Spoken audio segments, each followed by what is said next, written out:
Good morning. My name is Rebecca. And my name is Caroline. We are the COS team, and we have come from Sydney, Australia, and are honoured to be here today to present our speech on the path to unification on the Korean Peninsula. To preface our speech, I would like to state that I hope we treat this matter with due sensitivity and understanding. We do not intend or wish to cause offence or provoke anyone. We seek only to relay our views and vision and inspire reflection, discussion, and change.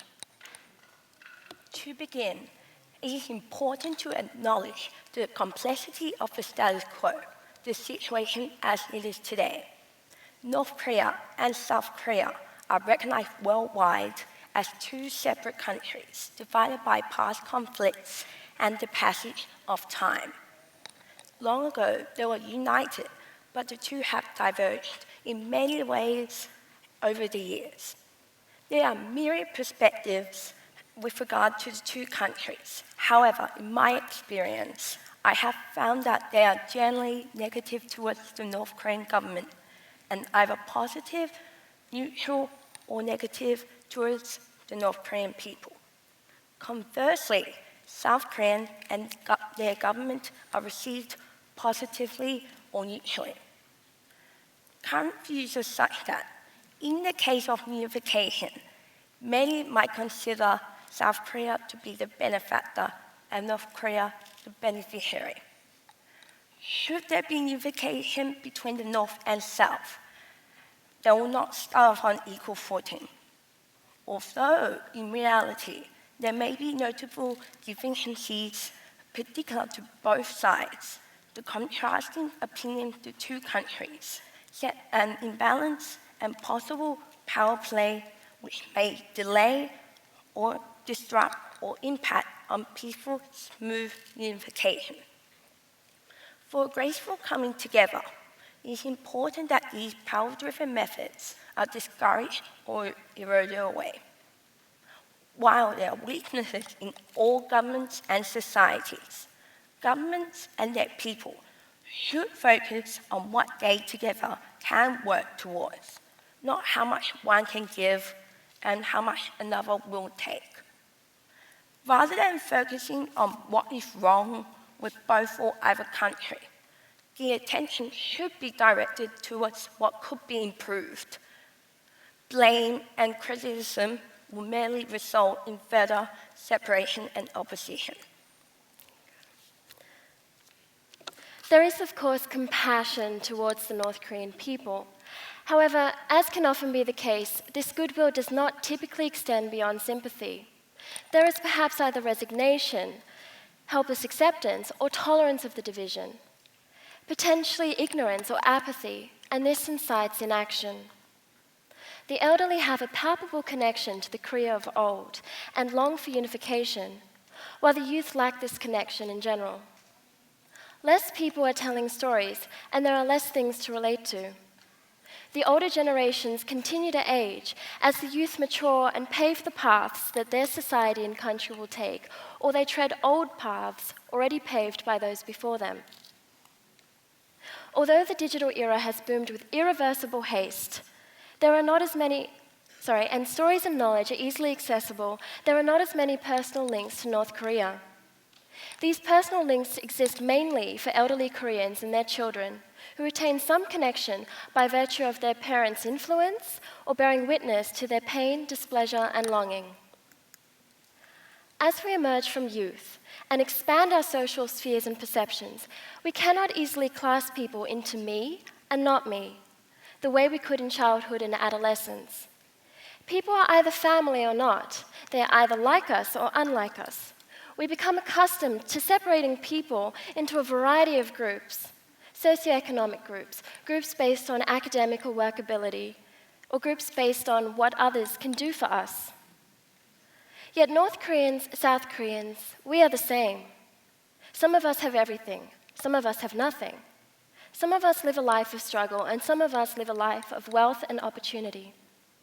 Some of us flower, some of us do not, but we are all buds from the same bushes. We need to find out what can unite us, what can help us to feel like we are one common people again. There have been ample opportunities for both sides to divide and separate themselves from each other. And indeed, one could argue that time has already done that for them. On the road to unification, this gap must be closed, and this may be achieved through communication and a shared sense of purpose and the practice of compassion and patience. Because of the large changes that would follow on, there will be a shift in the expected rights, duties, and actions of citizens. This is a risky consequence, given that people do come from different cultures with different mindsets. However, the suitable attitude for all is to focus on the future. The future is the destination, not the past. Within groups and nations where there is a kind of tunnel vision and an unrelenting fixation on past hurt and past wrongs, there will never be any forward movement. There will be no momentum and there will be no progression. We must understand that there is no longer a North and a South Korea. There will be the memory of these former nations, but there will only be one Korea, and therefore one people. This attitude should be an easy one, so long as everyone is aware that nothing needs to be sacrificed. Both people will need one another in this. No one will benefit from new tensions or a minority group being placed in the role of the underdog. It will make us passive, less productive, and that will initiate an unfortunate descent into discrimination, growing resentment, and stagnation. It will hurt everyone and everything, irrespective of who stands where and on what platform. The South and North need to teach each other who they are and what they do, how they differ, and what they have in common. Those variables are required to calculate one very objective outcome. What state of the nation would, as a matter of fact, be best? Topics such as forms of government, ideologies and values, legal systems, education and welfare, policies and law, distribution of labor, resources and spending should be discussed diplomatically and conscientiously by a modern Senate comprised of diplomatic specialists originating from the former North and South Koreas, who would then consult with the public regularly through nationwide referendums. This communication amongst officials and the public must come from the rational mind, not a place of unbridled emotion and superiority. Superiority is an illusion, yet it is practiced with such vigor and comfort by individuals, societies, organizations, and governments. It is the root cause of conflict. Should we not instead refrain from disparaging our so-called opponents and participate in dialogue to map out similarities? Do we not thrive most when we bolster each other by working together and valuing each other's input? And what of education and awareness?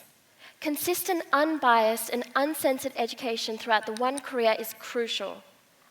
Education is empowerment, and it can raise people out of ignorance and poverty, and even the crippling stronghold of self-doubt.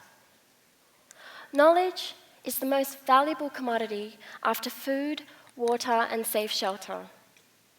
It will equip us with the capacity to broaden our perspectives and challenge prevailing views. We prosper when our belief systems are not static. We can learn to be constructive with ourselves and others, and this all builds upon the notion of equality. The issues and the solutions are the domains of the two Koreas, but the approach to the solutions remains universal. It is a matter of consensus, diplomacy, participation, awareness, and understanding. This is what will unite us and foster kinsmanship and equality. And this will be true unification. Once this is achieved, the North and South would showcase their capacity for brotherhood and togetherness on the global stage and set an extraordinary precedent for the course of action required to reconcile conflicting nations or groups of nations. Thank you very much. 감사합니다.